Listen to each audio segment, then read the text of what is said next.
اس آیت میں ایک اور بات قابل توجہ ہے اور وہ ہمارے لیے ایک سبق بھی رکھتی ہے کہ ان منافقوں سے مسلمان یہ کہا کرتے تھے کہ آمنو کما آمن الناس، یعنی ان سے مطالبہ یہ کیا جاتا تھا کہ ایمان اسی طرح لاؤ جیسے کہ اور لوگ ایمان لائے ہیں، یعنی جو سچے مسلمان ایمان لائے ہیں۔ ظاہر ہے کہ یہاں لوگوں سے مراد صحابہ کرام ہیں رضی اللہ تعالی عنہم اجمعین، یعنی وہ حضرات صحابہ کرام جو سچے دل سے نبی کریم سرور عالم صلی اللہ علیہ وسلم پر ایمان بھی لا چکے تھے اور حضور اقدس صلی اللہ علیہ وسلم کی تمام تعلیمات پر بھی بقدر استطاعت عمل پیرا تھے۔ تو جب یہ کہا جا رہا ہے کہ ایمان اس طرح لاؤ جیسے صحابہ ایمان لائے ہیں، تو اس سے یہ بات معلوم ہوئی کہ ایمان کی وہی تفسیر، وہی تشریح اور وہی تفصیل معتبر ہے جو حضرات صحابہ کرام رضی اللہ تعالی عنہم سے منقول ہو۔ یعنی اگر کسی کے ایمان کو پرکھنا ہو کہ یہ ایمان اس کا درست ہے یا نہیں اور ایمان کے تقاضوں پر یہ عمل پیرا ہے کہ نہیں، تو حضرات صحابہ کرام رضی اللہ تعالی عنہم اجمعین کا ایمان اور ان کا عمل انسان کے ایمان اور عمل کو درست قرار دینے کے لیے، کھرا قرار دینے کے لیے ایک کسوٹی ہے۔ تو اس آیت سے حضرات صحابہ کرام رضی اللہ تعالی عنہم کی مجموعی حیثیت سے ایمان اور عمل صالح کا ایک معیار ہونے کی شہادت ملتی ہے۔ اور یہ موضوع دوسری ایک آیت میں بھی آگے آنے والا ہے، فَإِنْ آمَنُوا بِمِثْلِ مَا آمَنْتُمْ بِهِ فَقَدِ اهْتَدَوْا۔ اور حضرات صحابہ کرام رضی اللہ تعالی عنہم کے جو فضائل اور جو مناقب قرآن کریم نے بیان فرمائے ہیں ان کا بھی ذکر آنے والا ہے۔ اللہ تعالی نے توفیق عطا فرمائی تو اس موضوع پر وہاں پر انشاءاللہ تفصیل کے ساتھ بات ہوگی۔ پھر آگے کی 3 آیتوں میں اللہ تبارک و تعالی نے ان منافقین کی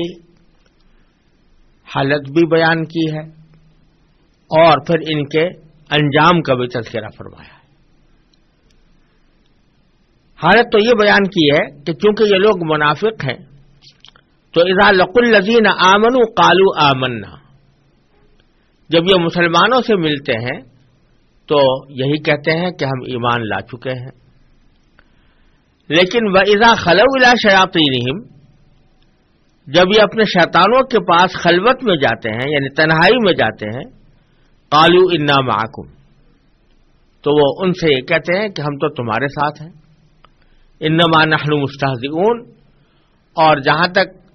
مسلمانوں کے سامنے ایمان کے اقرار کرنے کا تعلق ہے تو وہاں تو ہم مذاق کر رہے ہیں، ہم تو مذاق کر کے یہ کہتے ہیں کہ ایمان لے آئے، حقیقت میں ہم مسلمانوں کے ساتھ یہ مذاق کھیل رہے ہیں، ایک طرح سے ان کی ہنسی اڑا رہے ہیں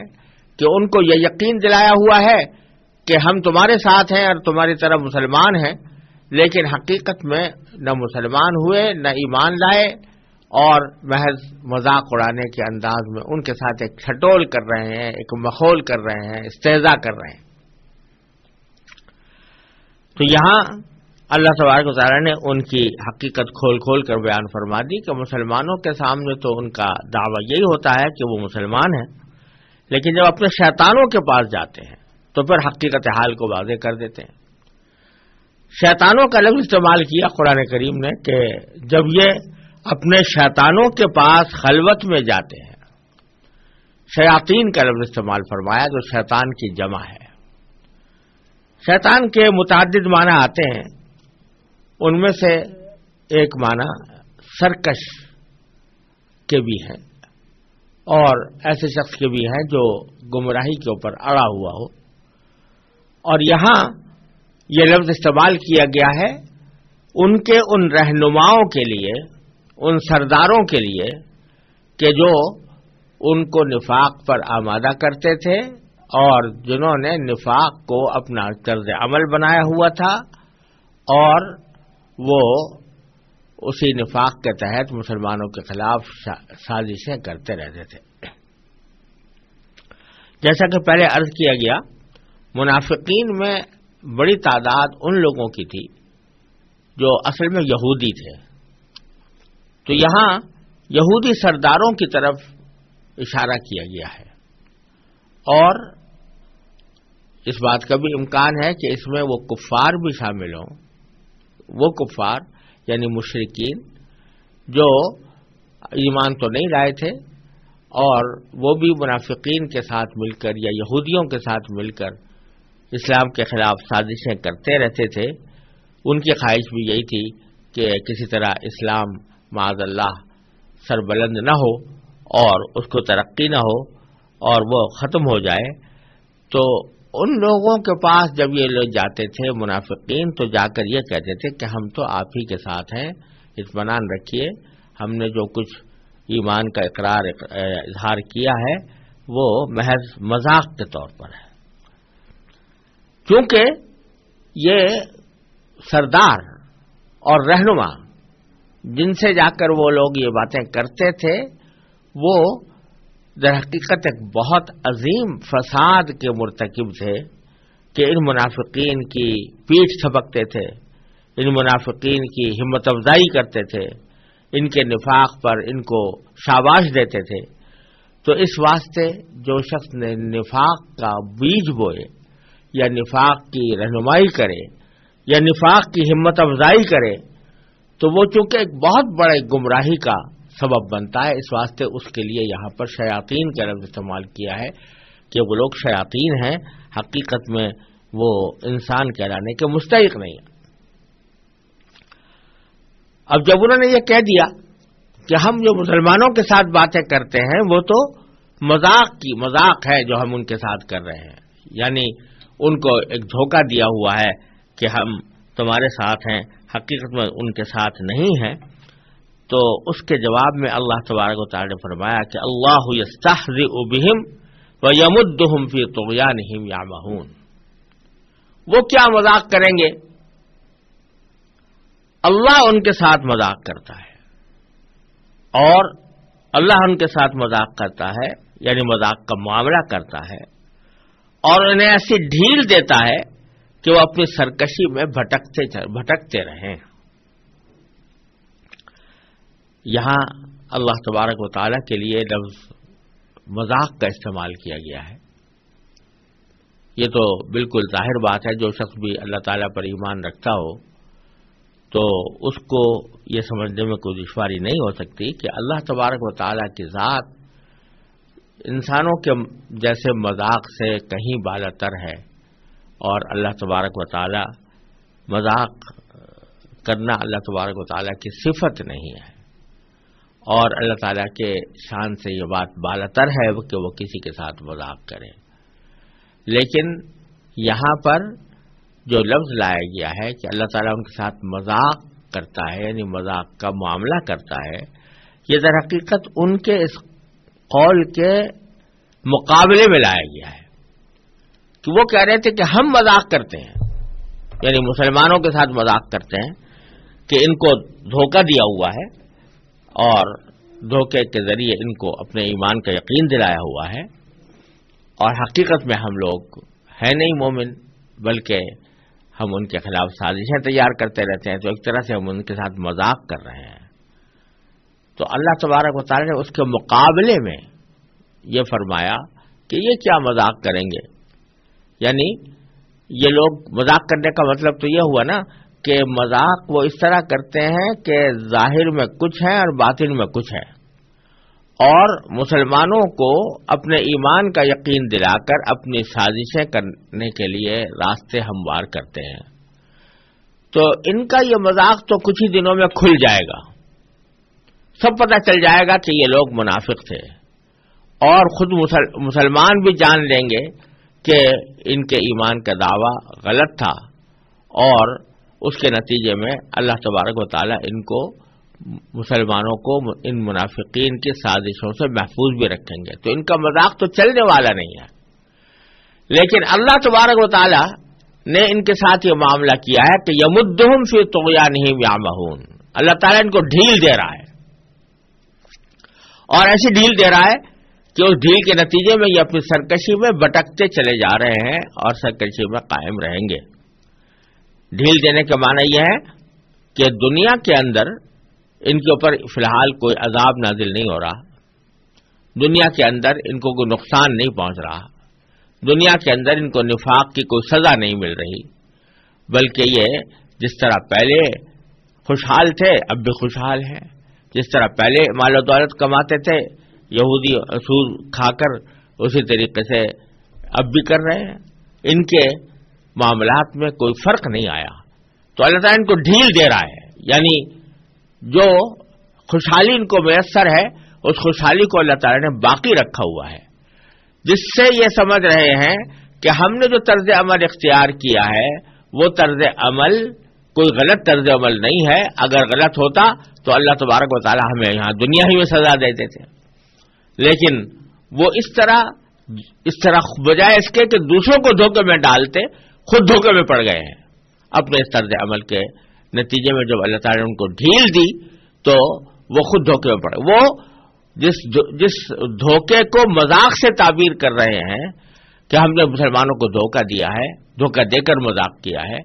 تو حقیقت میں اللہ تبارک و تعالیٰ نے جو ان کو ڈھیل دے رکھی ہے اس سے وہ خود دھوکے میں پڑے ہوئے ہیں، لہذا مذاق کا جو نتیجہ ہوتا ہے دھوکے میں پڑ جانا وہ ان کو حاصل ہو رہا ہے۔ اس کو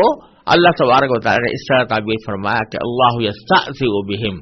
وہ کیا مذاق کریں گے؟ اللہ ان کے ساتھ مذاق کا معاملہ کر رہا ہے، اور وہ کس طرح کر رہا ہے کہ یمدہم فی طغیانہم یعمہون، کہ ان کو ڈھیل دیے ہوئے ہے اللہ تبارک و تعالیٰ کہ وہ اپنی سرکشی میں بھٹکتے چلے جائیں، اور اسی طرح وہ بھٹکتے چلے جا رہے ہیں۔ اور آخر میں ان کا انجام یہ بیان فرمایا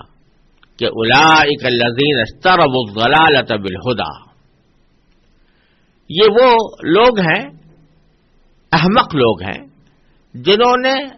ہدایت کے بدلے گمراہی خرید لی ہے۔ جیسے کوئی شخص کوئی تجارت کرتا ہے تو اپنی کوئی چیز کسی کو بیچتا ہے اور اس کے مقابلے میں کوئی قیمت حاصل کرتا ہے،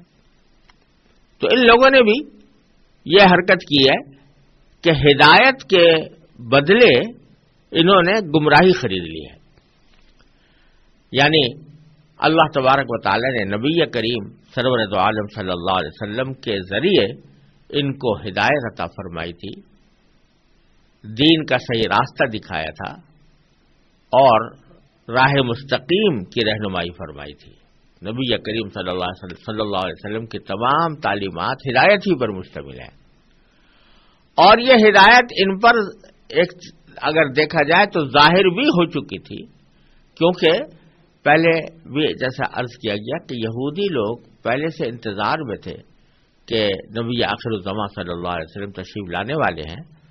اور اس کے انتظار میں اشتیاق میں وقت گزار رہے تھے، لیکن جب یہ بات واضح ہوئی کہ وہ نبی آخر الزماں حضرت اسماعیل علیہ السلام کی اولاد میں تشریف لائے ہیں تو ان کے دلوں میں حسد پیدا ہو گیا، جس کی وجہ سے انہوں نے اس کو قبول کرنے سے انکار کر دیا اور منافقت کی روش اختیار کر لی۔